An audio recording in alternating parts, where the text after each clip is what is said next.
welcome to NestGen 2025. I'm Pri, your host for this session, and today we are talking about one of the most transformative and innovative session in the public safety department: drones as first responders. For decades, law enforcement has relied on traditional first response methods: patrol cars, helicopters, and ground teams to react to incidents. However, response time, officer safety, and situational awareness remain critical challenges. Imagine a world where drones are the first eyes on the scene, arriving within minutes, providing live intelligence to officers, and even help de escalate situations before ground units arrive. That's exactly what drones as first responders is doing. Bringing the future of real time policing, AI driven incident management, and safer urban operations into reality. But hold on. Before I start, I have a few housekeeping rules to help us make this session an even better success. If you have any questions, drop them in the Q&A tab and we'll get to them after the end of the session. This session is being recorded, so if you want to revisit and hear what the speaker has to say again, you can do that. Engage with us. Let us know in the chat what's the biggest question about a DFR program, how to deploy DFR programs at scale. We are all ears for it, and we are ready to answer. Last but not the least, join the conversation on social media. Use NestGen on 2025 and on LinkedIn and Twitter to share your insights and tag our speakers. I would also like to give a huge shout out to our sponsors for this year's NestGen. Your support has been instrumental throughout this session. And yes, finally, as I was saying, drones as first responders are the future of smarter, faster policing. And who better to walk us through this than Miriam Fox, the captain at the Chula Vista Police Department, the organization that paved the way for DFR programs, which have now been successfully deployed all over the world. Miriam, I'm truly honored to welcome you to the stage. Thank you, Pri. I will go ahead and get started. Share my screen. Let's begin. All righty.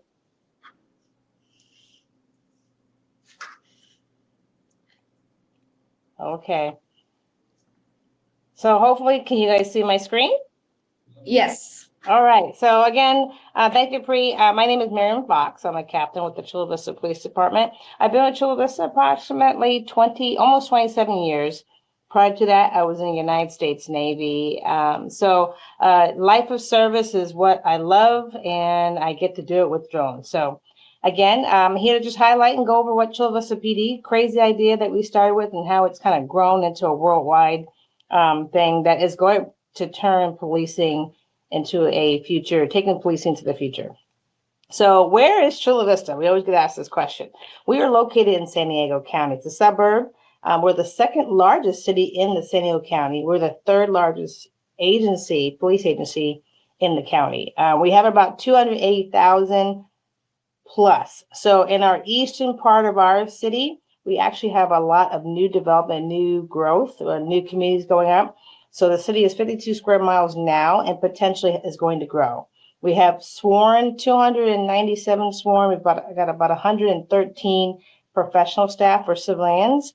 The reason why the drone program is so important in our city is that we don't have the helicopter unit. We can't afford one. We would love to have one, but it's very costly.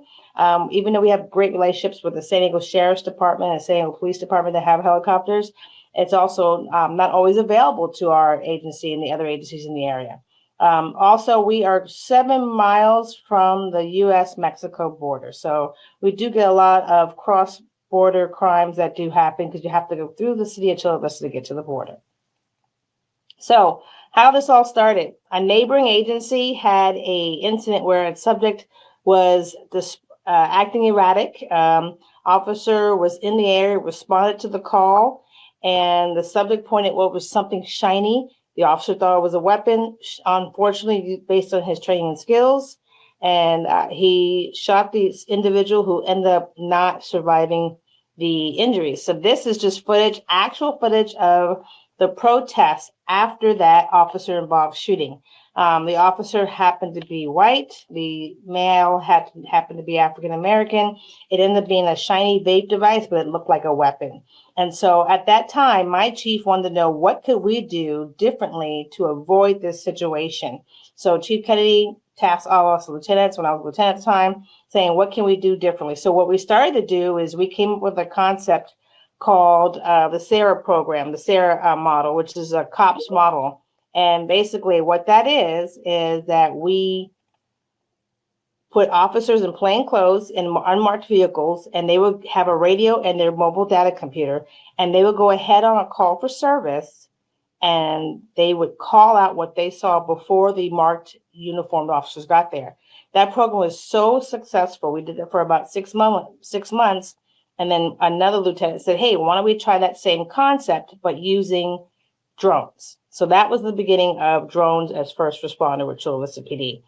And so from there, at the same time, now we have President Trump now, but then President Trump was tasked, he had tasked the FAA to integrate drones into the national airspace. Obviously, as you know, FedEx, UPS, a lot of these companies, Amazon, are looking to use drones to improve their business model. So the FAA started a program called the Integration Pilot Program. The Integration Pilot Program, IPP, it enlisted 10 UAS testing sites nationally.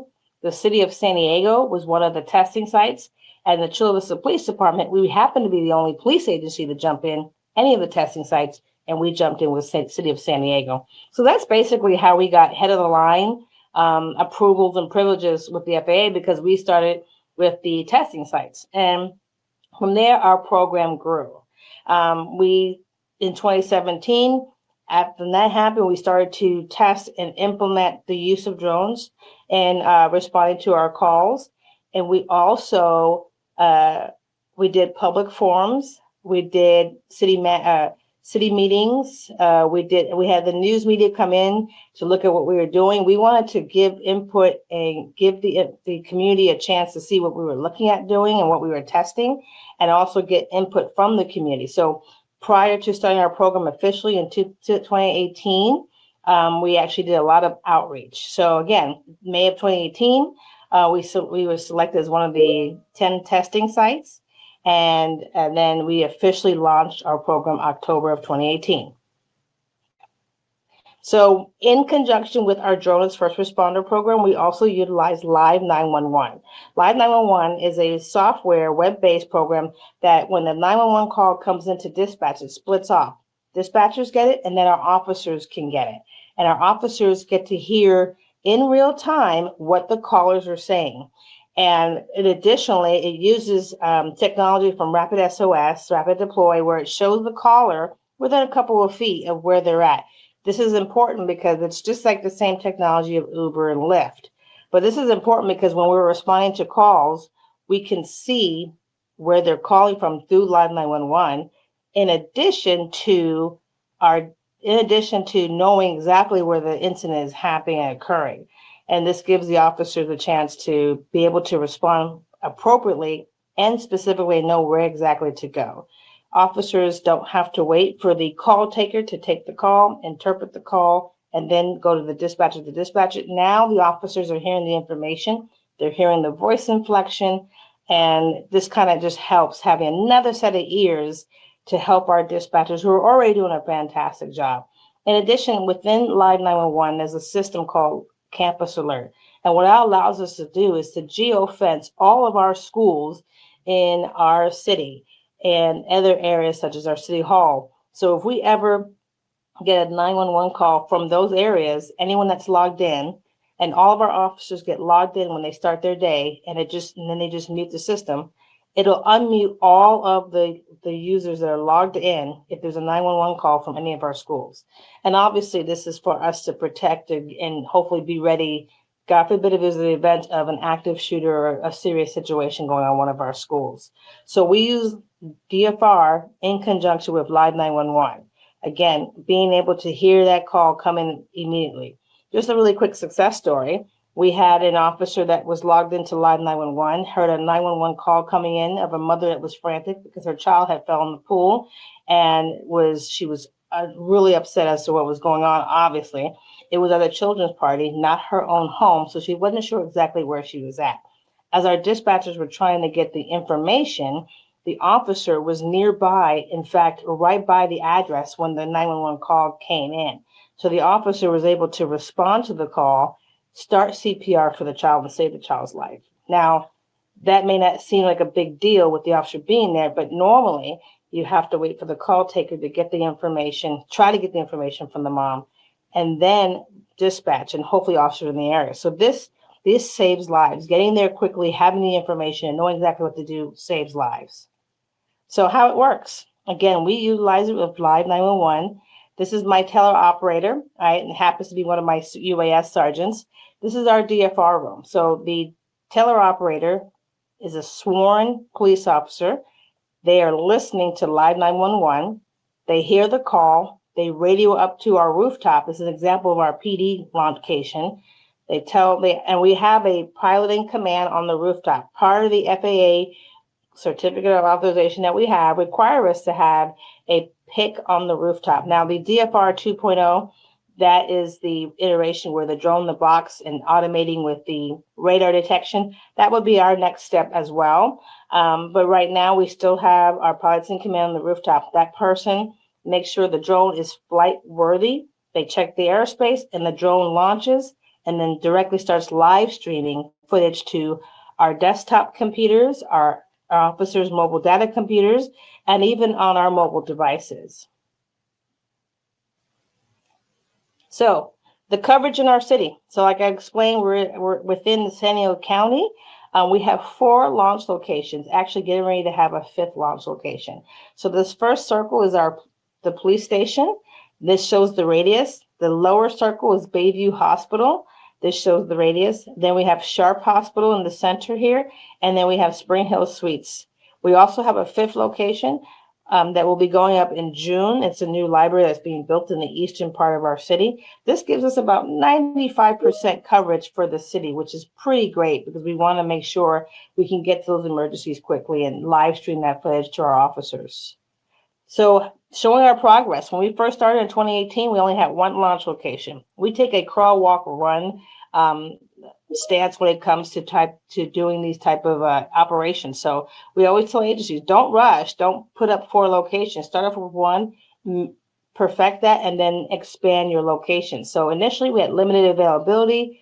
We had our pilot and command staff in the rooftops. We only had 1 mile line of sight, and we live stream the footage through CAPE, and we had to enter our flight data manually. Now we use air data. So citywide location, we have 4 with 1 coming on, another 1 coming online. We fly 7 days a week. During the week, we fly up until sunset. Weekends, Friday night, Saturday night, Sunday night, we fly until midnight. The reason why is that weekend nights is where we have a lot more calls for service.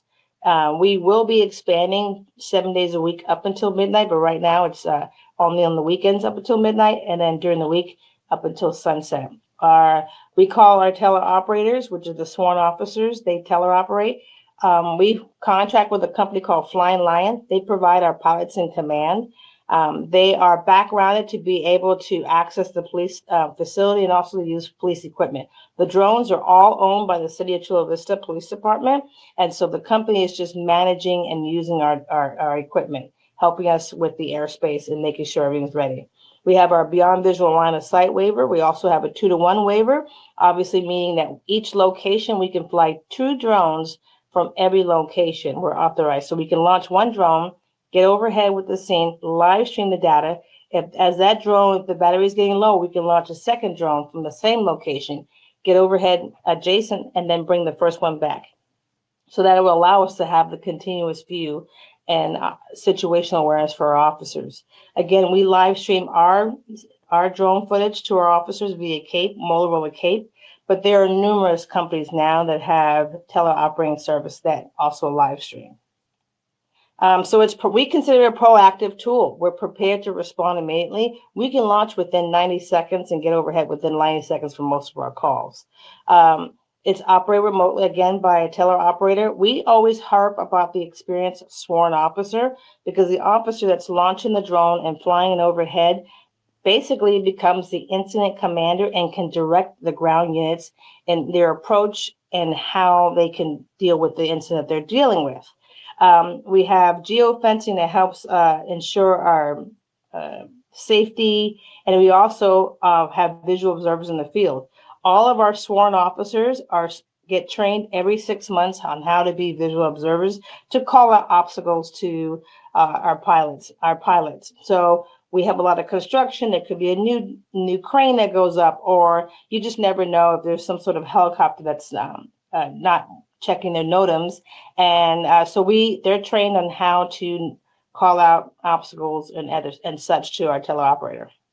Again, our teleoperator will choose which launch site is nearest to the incident. Of course, this is going to be a future automated iteration in the future, but because they're experienced, they know the city, they know which launch site would be better and best to respond based on the call or service and the response time. Again, they assist with coordination via radio. They'll set up ground units because they have the best bird's eye view.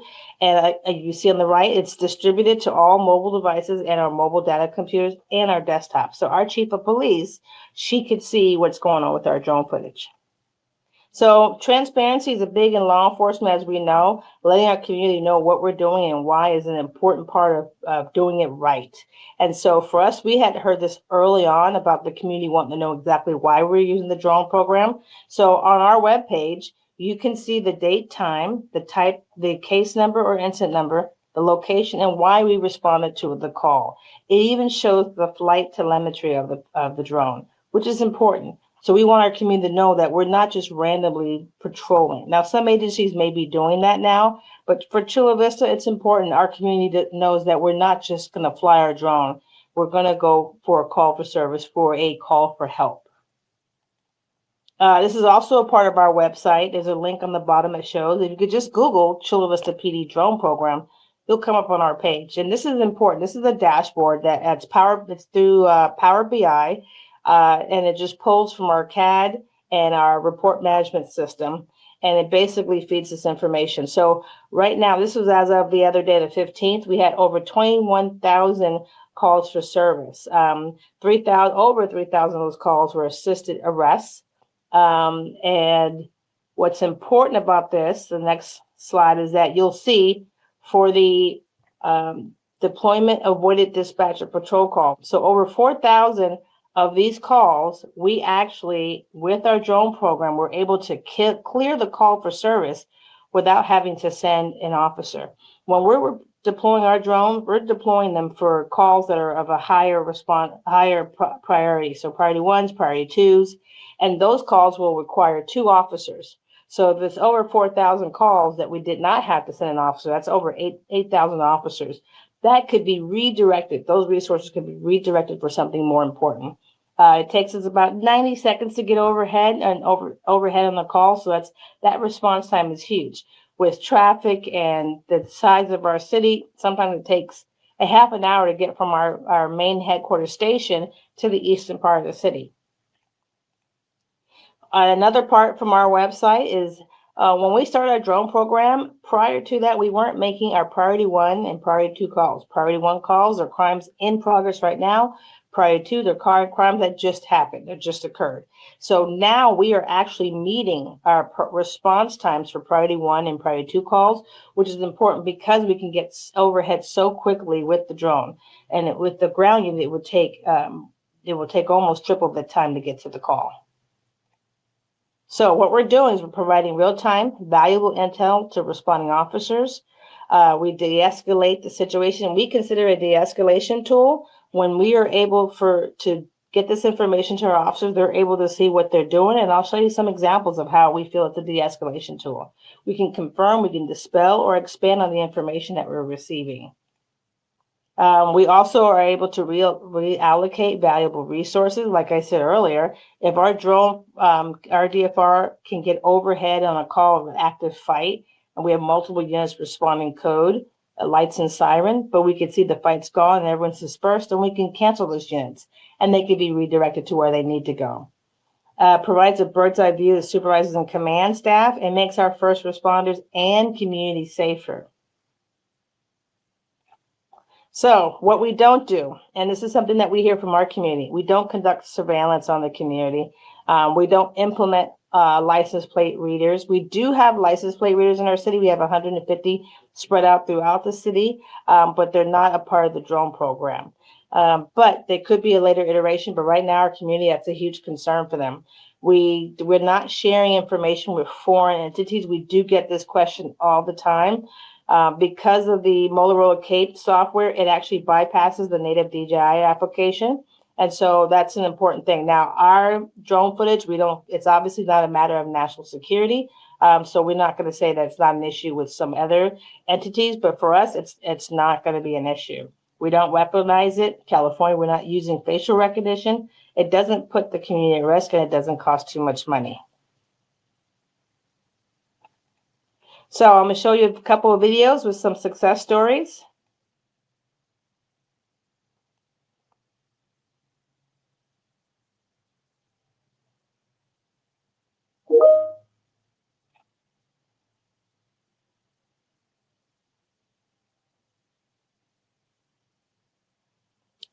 So this was one of our earlier videos in the program.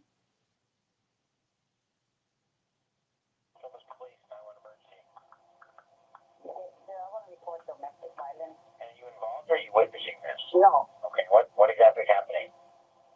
A male and female on one of the motorcycle, and they're just, I don't know, they're just trying to hit each other with a car or something, I don't know. You said trying to hit each other with a car? Yeah, and the other one with the motorcycle. Just in a police car over here. You just follow the white sedan without under a white motorcycle. So this,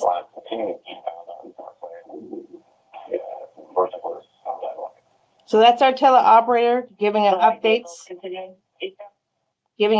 to officers that are en route. They're not in the area. This is actually right by the station, and this is during our swing watch hours, which is really busy.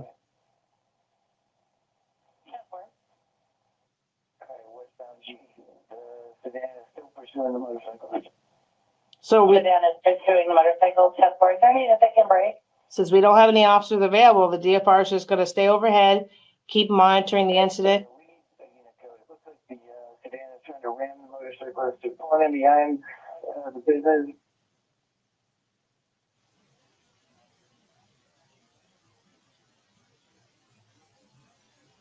So I have a confrontation now in the alley. In an alley, GH3 in a 415, 341, can you start for the west side? Right, suspect vehicle is going to be a white Hyundai Elantra four-door. It looks like a white or Hispanic male driver. So still in the confrontation in the alleyway. So again, there's a confrontation.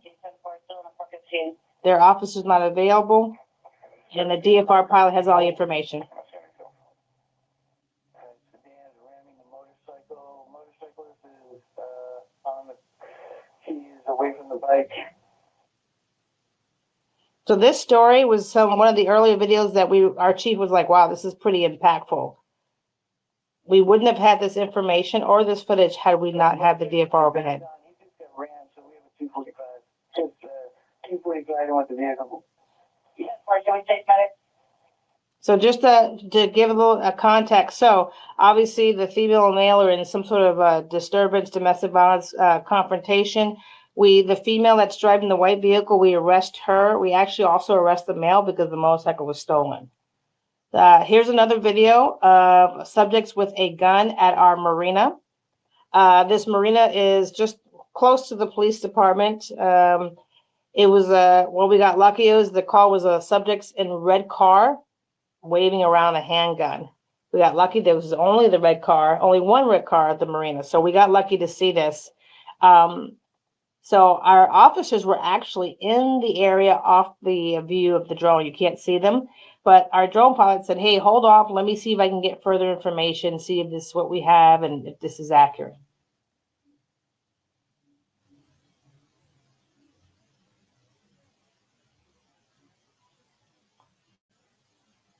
So you can see the subject, the individual. She has what appears to be a handgun in her hand. And so now our officers who are monitoring this, the supervisor, the watch commander, they know exactly what she's wearing. She's going to get into the Jeep, and they know exactly where she's sitting. So when we come in to do our hot stop, Now there's no guessing, there's no question, at least for the last person that we saw holding the weapon. So now our officers have they have a plan. They come in with a coordinated approach. They know exactly where the vehicle is.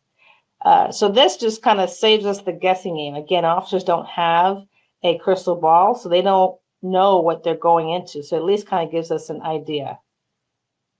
So then we start our hot stop.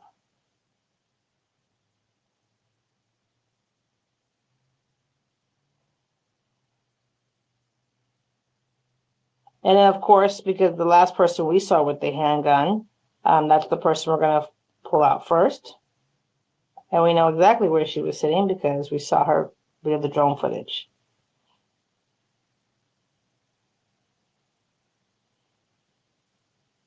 So we got everyone out safely. What's important about this call is that weapon, that looks like a real gun, had officers just come up without knowing where the car was and the person points the weapon, we don't know what's going to happen. That ended up being a BB gun, and you can't put a price tag on how valuable it is for not using force. We just don't know. But this saved lives, not having this information ahead of time. We have another call of another example. So again, it's not just for preventing use of forces. We also can have this information to help save lives.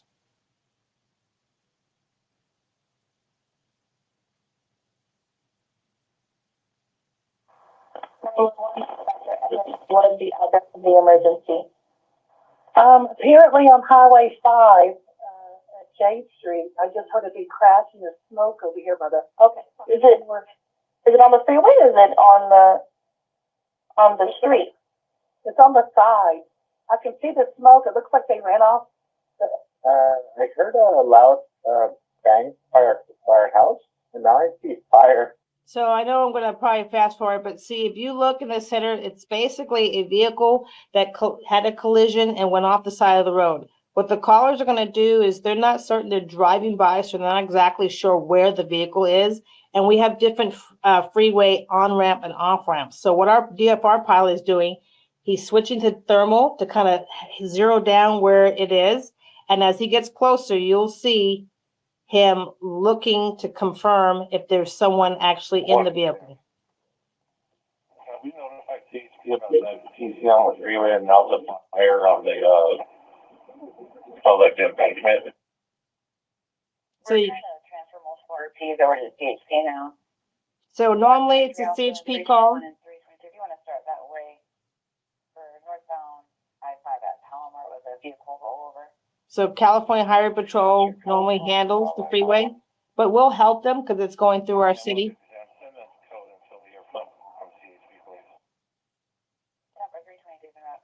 So northbound I-5, north of L Street. Shoulders of people that they on fire. I'll see you in the area.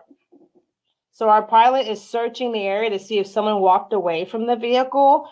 He doesn't see anyone based on thermal with the heat source. We would easily be able to see someone. So now it's kind of more of an emergent type situation because we don't see anyone. There could be someone inside.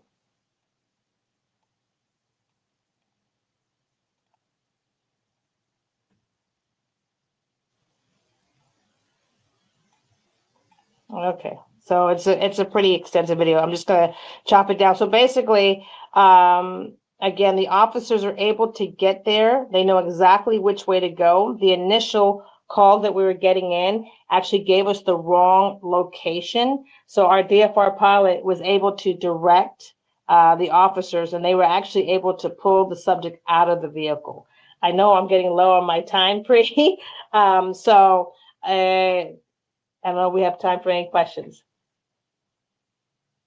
No worries, ma'am. It has been actually an eye-opening discussion, and yeah, the details that you've shared have been really amazing, and I'm sure all of the session attendees and the people who sat throughout the session are walking away through like with some key takeaways. And yeah, we don't have a lot of time for some questions, but we can take one question. So We have this question is asked by Alexander.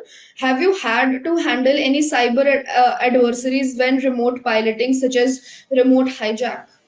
No, we haven't. The Microsoft Cape, Motorola Cape does Microsoft Azure, Amazon Web Service, so it's secure. Okay, let's take one more. And yeah, so really proud of the stuff Chula Vista Police Department is doing in our neighborhood. Would love to know if there are any vehicle number plate detection or AI capabilities you all have implemented. Not yet, but we are starting to look at how we can do that. We are looking at going to DFR 2.0, which is the drone in the box automated type system. But we are, again, we do the crawl, walk, run. Each agency, you have to find what's good for you. And there's a lot of great companies out there. So no, not yet, but we are definitely looking. Okay. Yeah, I think thank you. A huge thank you to you for sharing real world impact of deploying drones as first responders and helping us understand how the Chula Vista Police Department has transformed future policing from reducing response times to enhancing officer safety and improving situational awareness. Yeah, it was a truly, it was an honor to have you at the session. And I think that's it from our side. Stay safe, keep flying and soar high. Thank you, everybody. Bye. Thank you. Thank you, Miriam. Thank you.